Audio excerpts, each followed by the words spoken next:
will also speak to other issues of national concern. Today we have a full house.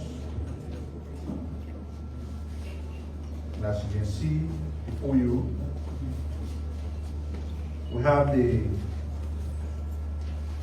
Director General of the General Services Agency, Honorable Galakpa Tokimian. He's here as always to speak to you on some of the engagement, the activities of the General Services Agency. They control government fleet management. So he's here. We also have Councillor David M. Colette Jr., the Chairman for Legal Affairs at the Board of Tax Appeals. Of course, Councillor Colette is accompanied by Councillor Benjamin B. Stewart Jr., who is the Executive Director of the Board of Tax Appeals. This is our first time here, and we are happy to have them as we all seek to communicate on behalf of the government of Liberia to the Liberian people. But to sum up the list of guests we have here today, we have a very familiar team. The President's Asset Recovery Task Force. Now the task force, following its constitution by the executive order, has been through the test of time. Like the three Hebrew brothers, the Asset Recovery Task Force have been through the fire furnace, and they are back.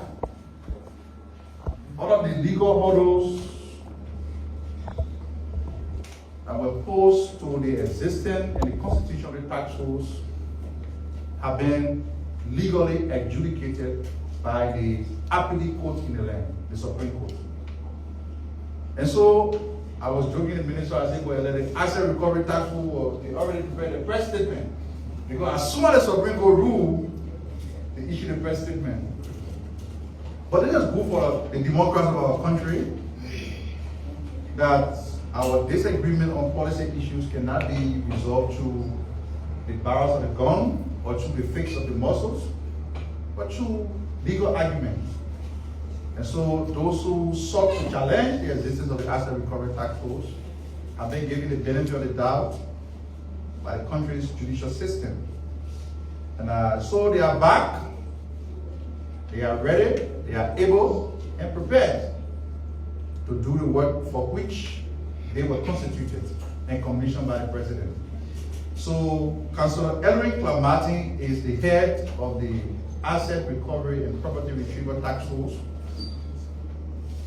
He will be the first to speak because the public anticipation about the workings of the task force is very high, and so Councillor Martin will speak.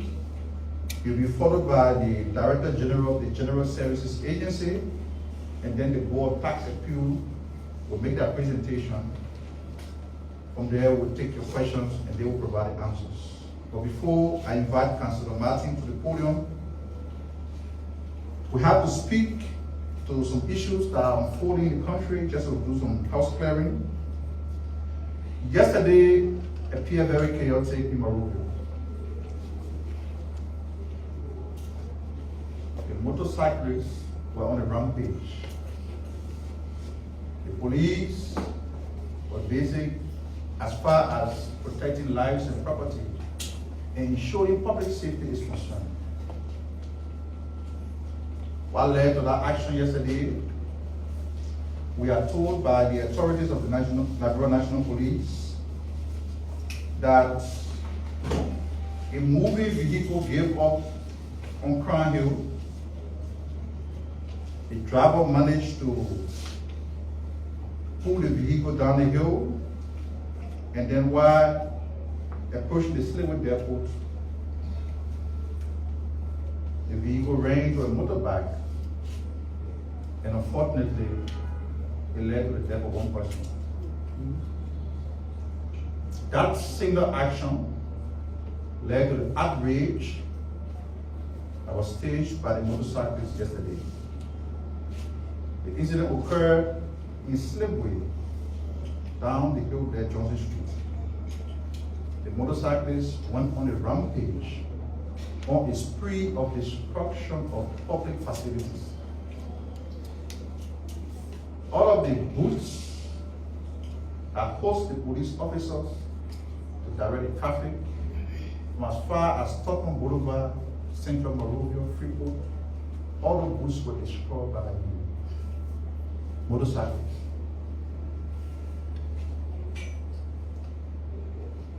And so that single action points to the fact that there is some vulnerability that the citizens and the public are exposed to. So as a result of the action of the motorcyclists yesterday, the Liberian National Police has announced a temporary restriction on the movement of commercial motorbikes in what they consider the compliance zones along key corridors, including from the ERWA junction to SKD Boulevard junction to Tottenham Boulevard, Single, and to Central Monrovia. And this compliance zone extends from Freeport to Bartown and Central Monrovia. So as a result of this temporary restriction, commercial motorbikes will not be allowed to run in these areas. This is because the LFP has to assess the level of vulnerability and the threats so that they can be able to address it as the arm of government that is responsible to ensure law and order in the country. So the LFP is calling on the public to please bear patience with them. This latest action is not meant to punish the public, but it is meant to ensure public safety. Every day we complain that the country is lagging behind in terms of infrastructure. When an unfortunate incident occurred, what do? We go on a rampage, we go on a destruction spree, and destroy the little we have. Those police booths are equipped with real-time cameras that will capture criminal activities and even monitor the traffic. When an incident occurred in Slipway, you go across the city and destroy everything. The LFP has also expressed DPS condolences to the family of the individual who lost his life. It is unfortunate that it turned out to be that way, and that they also assure the family of the victim that justice will be served. Still with the LMP,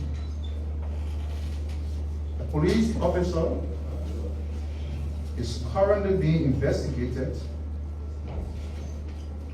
He was off duty and he used his assigned weapon to kill a civilian in the Banjo Regional Township area a week ago. Again, the police conveyed deepest sympathy to the deceased family and assured them that justice will be done by bringing the perpetrator of the act to face the full weight of the law.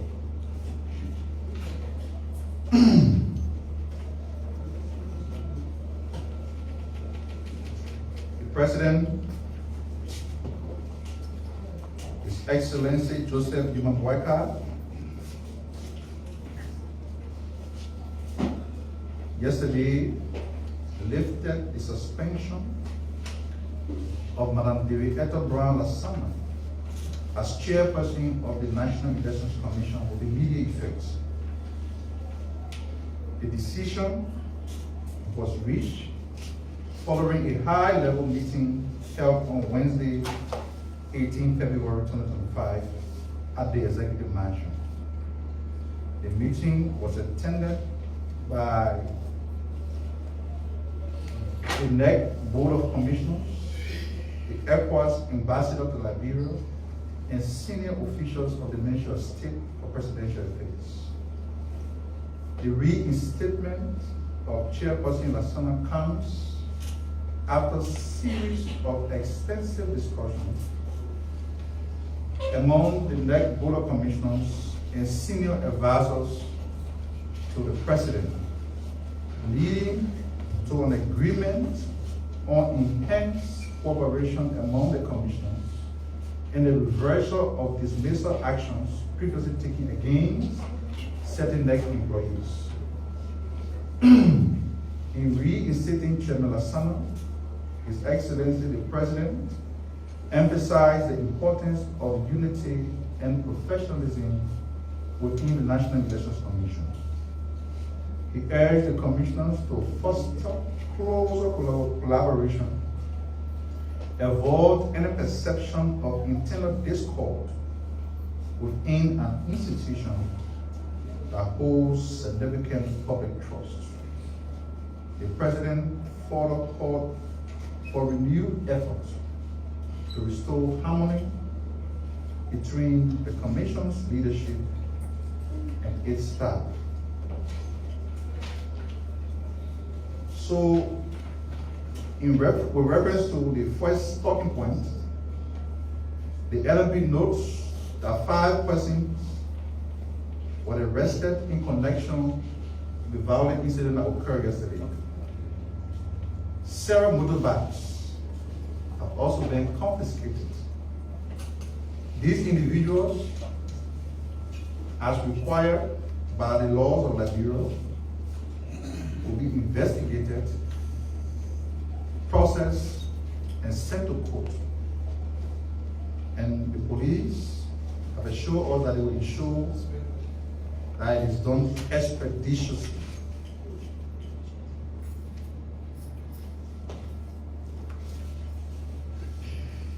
The investigation into the arson attack on the Capitol building is ongoing. Like we have always said, criminal investigations are processed. And we have called on members of the public to give the investigation a chance. So yesterday, the Liberia National Police resumed or is continuing the investigation into the arson attack on the Capitol building. On yesterday, the police invited individuals considered to be persons of interest in that incident. Those invited yesterday are Representative Dixie Sibu and Representative Abu Bana Kamara. They were basically invited for interview. The interview started and it will continue throughout the week, in as much as they are considered persons of interest. They are encouraged to cooperate with the investigation. And of course, the police announced additional individuals that are also considered persons of interest. In due course, those individuals will be invited accordingly. A statement will be attracted from them to aid the investigation. Now, for those who want to always politicize these kind of investigations, I want to caution you to be mindful. The state has got the authority to investigate any act that violates the penal law of Liberia. Arson It's a crime under Liberian law. When somebody is invited in connection to an arson attack, and you carry placard to show solidarity, yeah, it's good to show solidarity to your people, but you have to do so bearing in mind that the state has got that obligation, that duty to investigate any and every crime that is committed in Liberia. And we must give the authority the opportunity, the time, and a briefing space to do their work. That being said, let me now invite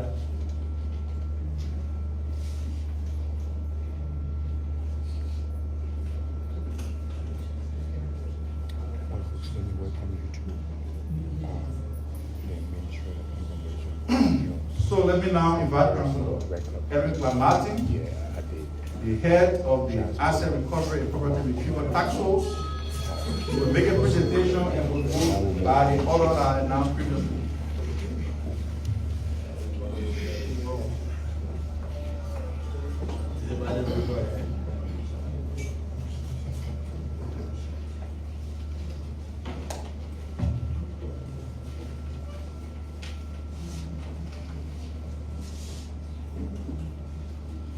Honorable Gerald Matthew Pia, Minister of Information, Culture and Tourism.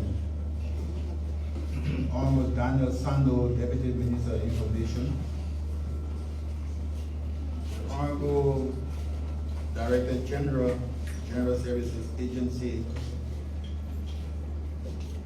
Board of Tax Appeal, Dr. Rennie Jackson, other members of AREP present, distinguished platform guests, members of the press. Mr. Minister, congratulations for the modern development that you've done. We are so impressed. I want to use this medium to extend profound gratitude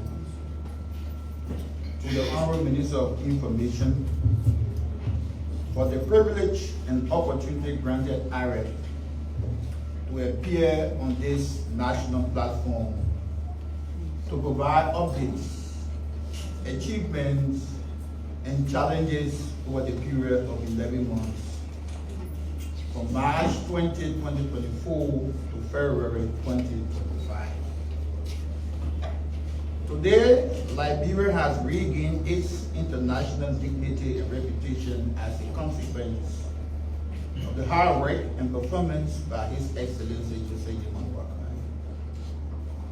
Over the period of 1 year, the President has demonstrated and set standards for national development, and for the first time in the governance of Liberia declared war on corruption through his action of suspension and submission of those involved with investigation.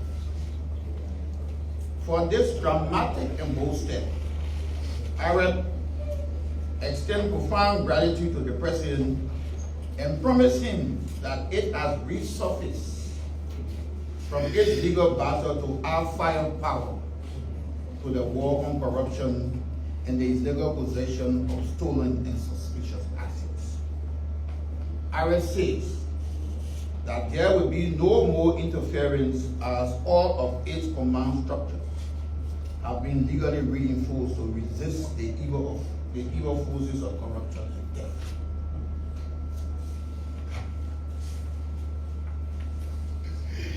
The Asset Recovery and Property Retrieval Task Force came into existence as a consequence of Executive Order Number 126, which was announced by the President in consonance with his constitutional powers granted by the 1986 Constitution under Chapter 2, Article 5C. Apart from its function and responsibility to identify, trace, and recover stolen assets, AREP was empowered with several mandates, which include the following. 1. To identify and trace all of Liberia's stolen and suspicious assets within and out of the borders of Liberia. 2. Constitute investigative panel to probe into Liberia's stolen and suspicious assets. constitute an effective and robust legal research and investigative team to procure and prepare tangible evidence. 4, initiate immediate criminal prosecution and civil litigation where applicable on behalf of the government of Liberia. Upon adjudication, return confiscated assets to Liberia. 6, place travel and other restrictions on all individuals identified as suspects while ongoing investigation for stolen and suspicious assets. And last, employ diplomatic and Interpol means to extradite individuals identified as suspects that are outside the bailiwick of Liberia in order to bring them under the jurisdiction for prosecution.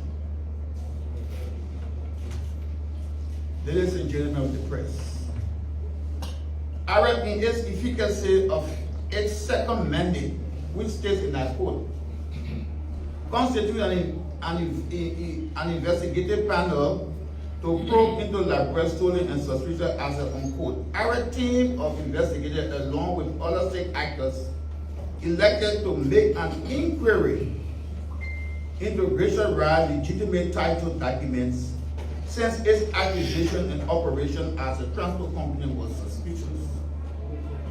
Following this action, ARA received 8 court writs from Rachel Rye, who was under its investigation for suspicious assets.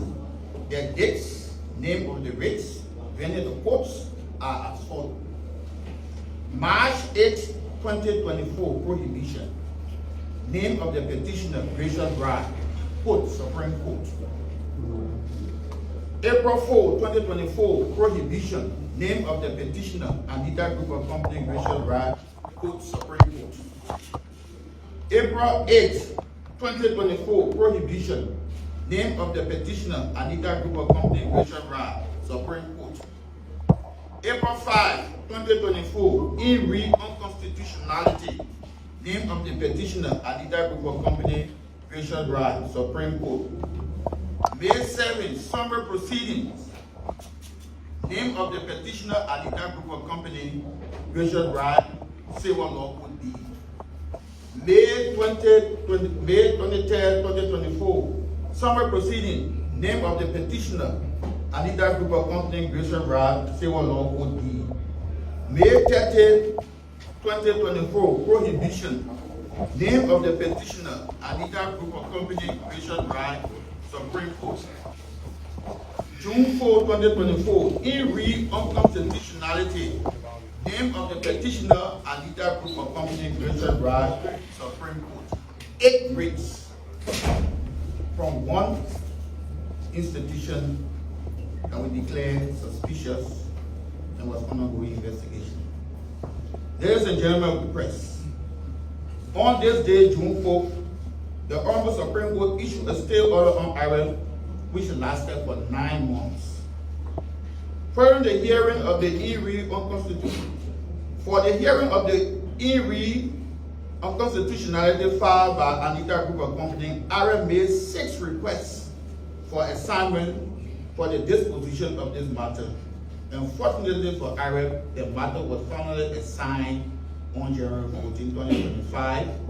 After final argument, the Honorable Supreme Court ruled and denied Anita Group of Company petition, thereby legitimizing the constitutional power of Executive Order number 126 on February 18, 2025.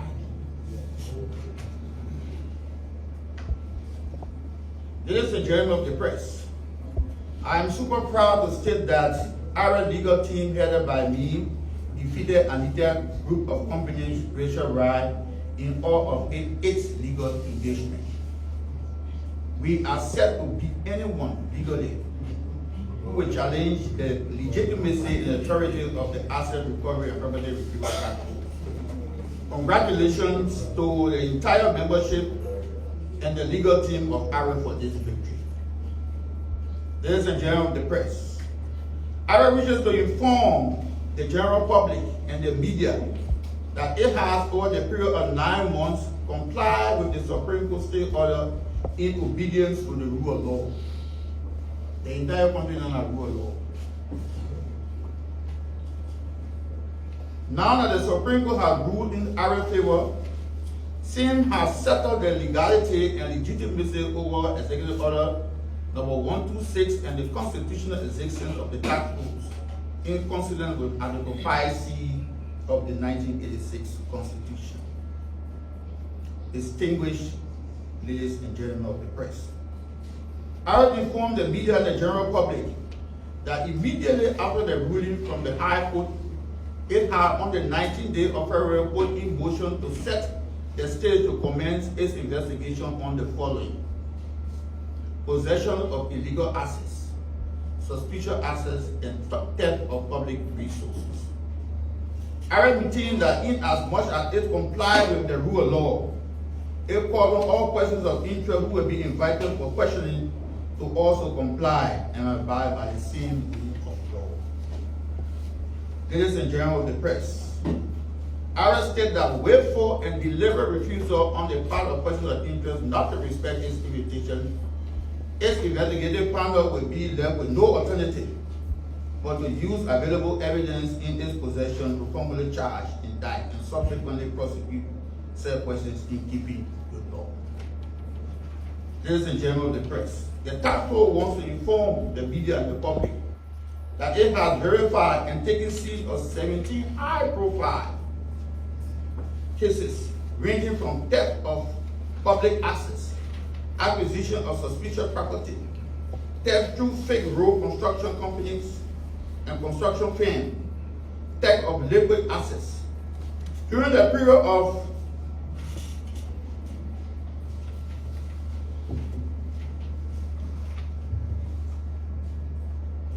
the 9 months period, other persons of interest acting under the cover of darkness criminally transferred suspicious money from their accounts, changed bank accounts, title, illegally crossed government vehicles to neighboring countries and sold them, respray and change the original identity of GOL vehicles, change title deeds overnight, and falsify documents to evade the original identity of GOL assets.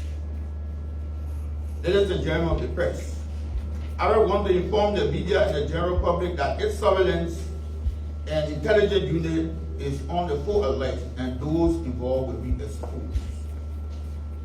Meanwhile, ARA is requesting the media and the public to report acts of theft in the following categories. 1. Suspicious homes in your communities. Suspicious homes in your community. GOL assets, vehicle, air-moving equipment, yellow machines, etc. ARA maintain that all the reporting person's identity will be protected. These are the following channels for reporting. 1. Information box at ARA Head Office, Golden Key Compound, King Grade, RIA Highway. Phone numbers +231 778 611 836 or 231 880 358 205 or on WhatsApp. And our email address, you have the statement given to you. Ladies and gentlemen of the press, I am proud to report that it has established international cooperation with dozens of international partners in the UK, Ghana, and Nigeria. As part of its solidarity and support to ARA, one of its partners from the UK is expected in Liberia next month to assist in a review of its evidence and provide support to the government of Liberia in the fight against corruption. Through the aid of our international partners, ARA has identified 3 hotspots in the world where Liberia's stolen liquid assets were being banked and invested. 1. Ghana. 2. Ivory Coast, and 3. Dubai. We are working overnight with our international partners to ensure that proper international protocols and litigation are applied for the repatriation of those assets. Ladies and gentlemen of the press, I reiterate that it will move the legal battle in those hotspots to ensure elaborate stolen assets are identified, traced, and recovered. IRED anticipates all officials of government to honor its invitation in the event they are needed to aid its investigation. IRED maintains that their compliance will enhance and provide speedy process in the investigation. In conclusion,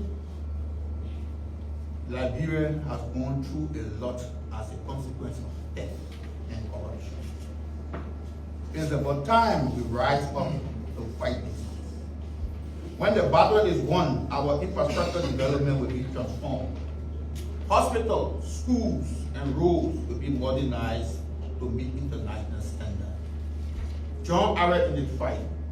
No turning back, no business as usual, no more impunity. There will be no wish hunt, but there will be hunt for stolen and suspicious assets. I think.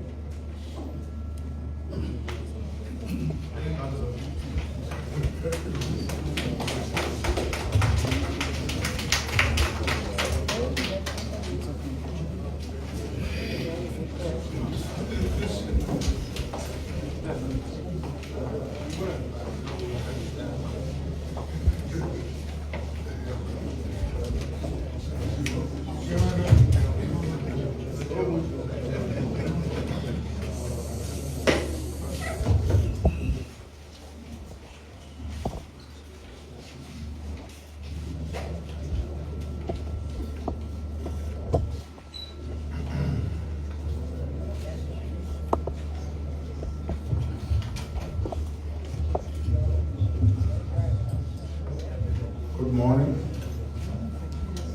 The Honorable Minister of Information and his deputies, Honorable Chairman, Asset Recovery, Councilor Martin Clark,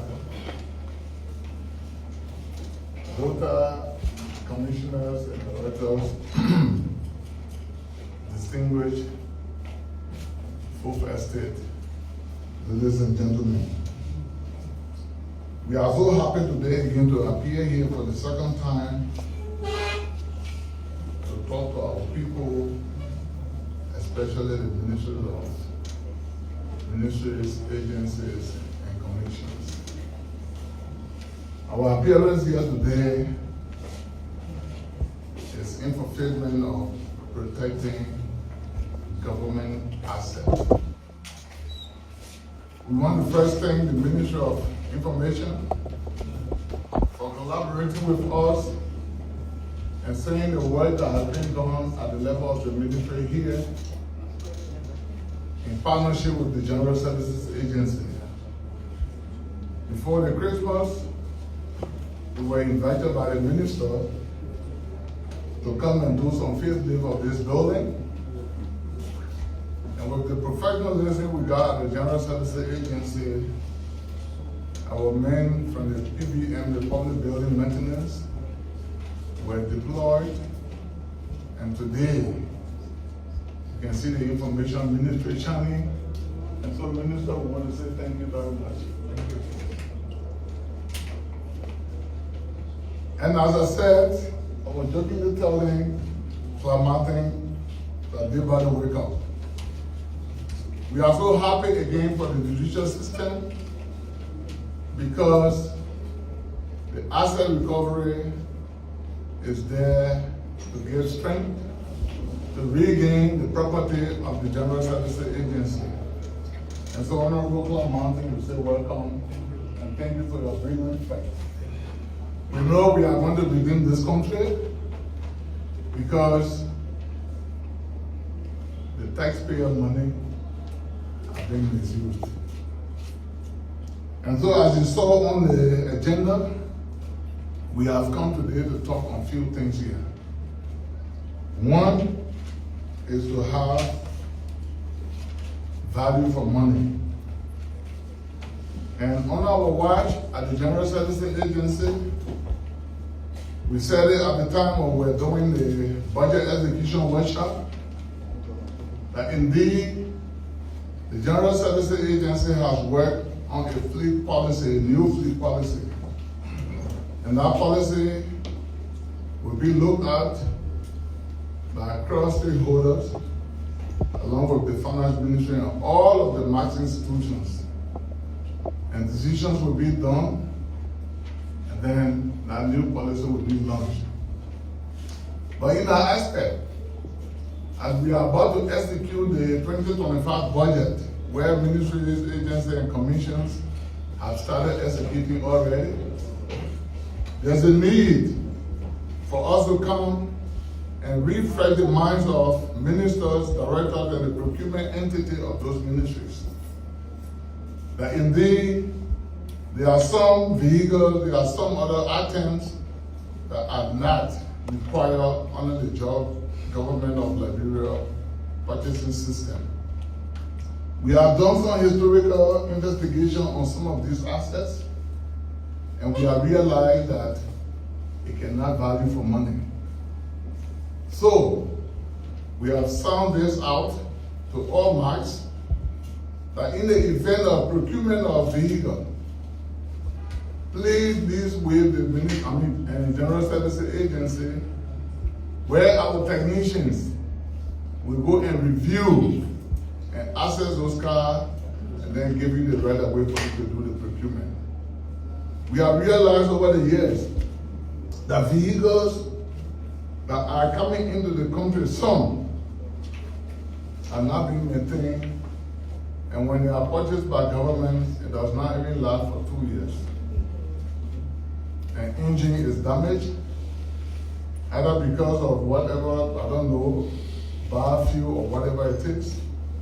And most of these cars, we have realized that it is those cars that got this electronic nozzle. And so, we are taking an example. The past government bought cars for chiefs, if you ever remember. And those cars were displayed, and today you cannot find them anymore because they were all electronic nozzle. All of the engine are damaged. And they could not even run for 2 years. We got some at Uptown Garage, where the Uptown Garage had to change all of those car engine, and because the Internal Affairs Ministry maybe have not gotten the funding to go and regain those vehicles, they are still there. And so we are saying on our watch, government will not procure any vehicle that will not go for 2 years. So we are putting a stop order on all vehicles that got electronic nozzle in the fleet of government. That's the first thing.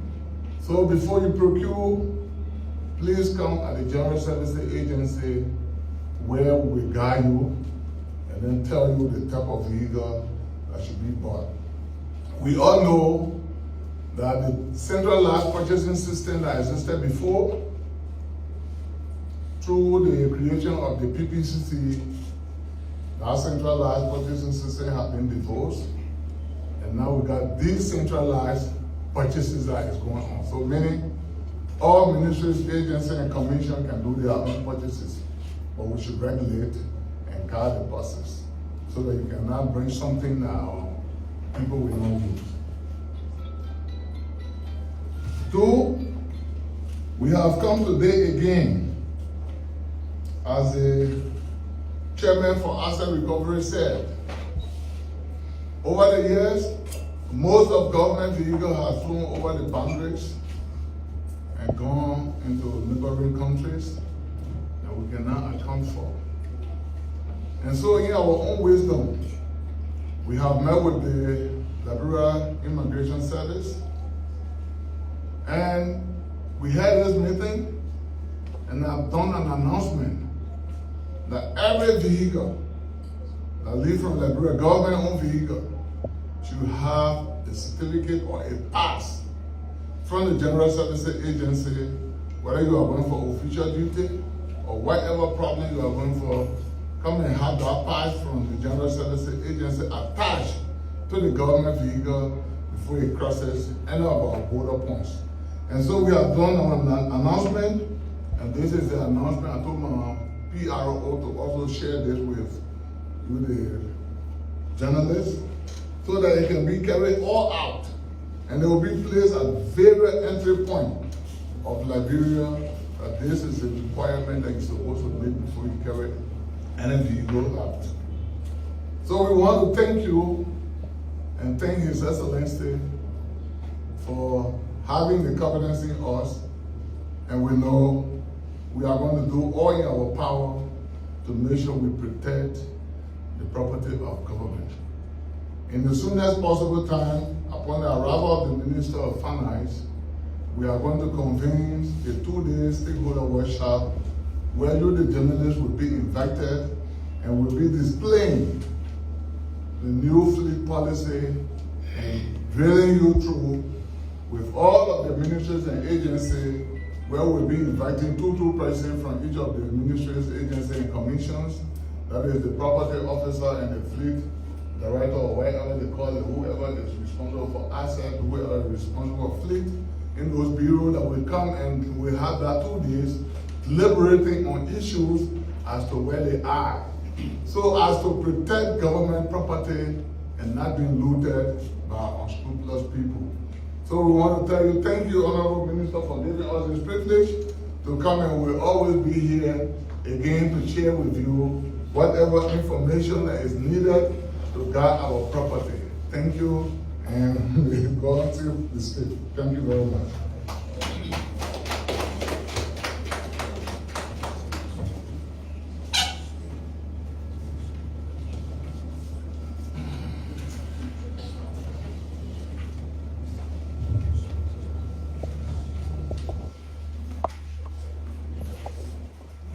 Let me Pierre, Minister of Information, Cultural Affairs and Tourism. Honorable Daniel Sando, Deputy Minister for Public Affairs, Minister of Information. Honorable Clark Martin, Chairman, Asset Recovery and Property Retrieval Team. Honorable Dalaba W. Kotima, Director General, General Services Agency, members of the Fourth Estate, distinguished ladies and gentlemen. Before I proceed with what BOTA has been called for today, I'd like to take this time to extend to Mr. Minister a heartfelt thanks and appreciation by the Chairman and member of the Board of Tax Appeal for the opportunity it afforded us, especially the first time, to come and address the public nationally. Having said that, I'd like to proceed with what BOTA, the Board of Tax Appeal, is all about. The Board of Tax Appeal, commonly known as BOTA, and the appeal process. This body was established as a quasi-judicial body under Section 60 of the Revenue Code of 2000 to resolve dispute between taxpayer and the Revenue Authority, LRA. What's the mandate of the Board of Tax Appeal? The Board of Tax Appeal serves as an independent and partial platform for hearing and resolving tax disputes. It ensures fairness and compliance with Liberian tax law. Jurisdiction. BOTA handles appeal on decision made by the LRA regarding tax assessment, penalties, interest, or other matters under the Liberian Revenue Code. It does not cover criminal tax matters, which are handled by the Ministry of Justice. BOTA is composed of 6 commissioners with expertise in taxation, finance, and legal matters. Members are appointed by the President for 5 years. Appeal process. All taxpayers have a set of rights referred to as the Bill of Rights. When these rights are violated through denial, disrespect, or inadvertence, the tax code provides mechanisms to enforce them. These mechanisms include the Protest and Objection Panel, the Board of Tax Appeal, the Tax Court, and the Supreme Court to hear before the Board of Tax Appeal as a taxpayer. You must first engage with the Liberia Revenue Code, LRA. The appeal process begins with the LRA issue a tax assessment bill. If you disagreed with the assessment, you must formally notify the LRA of the disagreement. The LRA will then conduct a formal hearing to review your objection and disputes. If you still disagree with the board's decision, you have the right to take a case to the tax court. The tax court will conduct another hearing to address the dispute. If you are not satisfied with the tax ruling, you may appeal to the Supreme Court for a final review and determination. Challenges. From 2018 to May 2023, the Board of Tax Appeal was not fully reconstituted by the former administration. The decision not to reconstitute the board has serious consequences, prompting the Honorable Supreme Court of Liberia to intervene and issue a ruling directing aggrieved taxpayers to appeal directly to the tax court. This delay reversed years of public awareness effort undertaken by the board, leading to the perception that the board was virtually not existent. As a result, the board is experiencing a decline in receiving appeal from taxpayers, as many either believe the board no longer exists or view it as merely an alternative to the tax code. The board has yet to see small taxpayers like Yana Boy take advantage of the appeal process before the board. Gains. From November 2023 to February 2025, the board was fully reconstituted and began hearing cases. Since November 2024, the Board of Tax Appeal has heard more than 20 cases, including 6 of them which have generated over $349,000 in government revenues. 14 cases remain pending with over $2 million tied up in the appeal process. The board and the Ministry of Finance, spearheaded by Deputy Minister Anthony Myers, are working out modalities to align the board's policy with the arrest agenda in making the board accessible to the public. Since November 2024, the Board of Tax Appeal has heard more than 20 cases, including 6 of them, which have generated over $349,000 in government revenue. 14 cases remain pending with over $2 million tied up in appeal process. With budgetary support in 2024, the board procured 2 vehicles to facilitate outreach. Additionally, 20 kVA generator was acquired to alleviate the electricity gap experienced by the board and subsequently enhance the appeal process and ensure the delivery of justice. Under the same 2024 budgetary allotment, the board is currently touring the country in collaboration with the LRA to educate taxpayers on the appeal process and inform them of their rights under the Tax Bill of Rights. Meanwhile, the 2024 budget saw the completion of rental arrears of Board of Tax Appeal spanning over 2 years. Since the tour in Ganta and Grand Bassa counties, The board had begun receiving complaints from these two counties. Hearing process. The Board of Tax Appeal will schedule to review the case in section 61 of the Liberian Revenue Code 8. Both the taxpayer and the Revenue Authority present their argument and pieces of evidence before the board. The taxpayer be present. The taxpayer may be represented by a lawyer, tax professional, or self-explanation. After reviewing the submission and pieces of evidence, the Board of Tax Appeal issue a decision 60 days after the hearing. The decision is binding unless further appeal is made within 60 days. And this can be found on section 60G of the Liberian Revenue Code. Further appeal.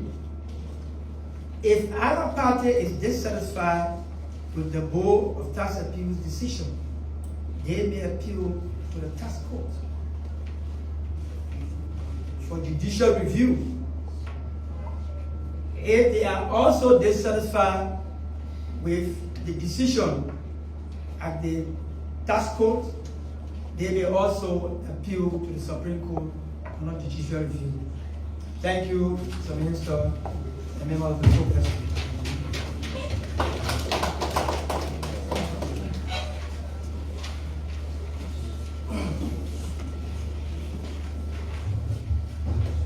Many thanks to Councilor Colette, Director Cotimer, and